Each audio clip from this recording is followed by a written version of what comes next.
The CCP began one of its first rounds of this in the late 1940s, just months after then Communist leader Mao Zedong took power.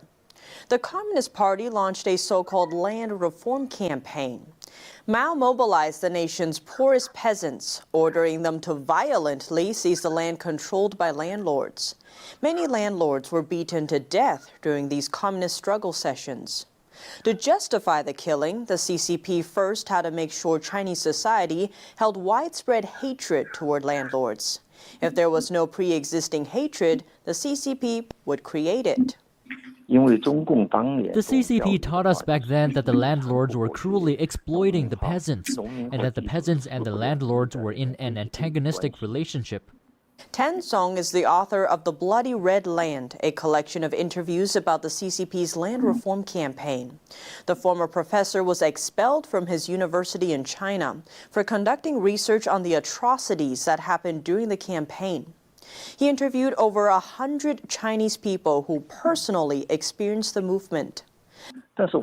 When we talked with the peasants, we found out that the real situation was nothing like the CCP's account. The peasants were more willing to work for the landlords rather than in the CCP's people's communes. And all the peasants I contacted held this opinion. Higher estimates say 5 million landlords were killed during land reform across China. The CCP sent several million others to labor camps, where many perished. The landlords also suffered painful deaths. During the land reform in Hunan province, there was a village where 2 landlords were nailed to death with iron nails. Some landlords were forced to dig their own graves and were buried alive. So Wow. That's crazy. It wouldn't take much for them to do that in America. If somebody got on TV and told us to go after BlackRock and all these CEOs that have been raping us dry, oh yeah.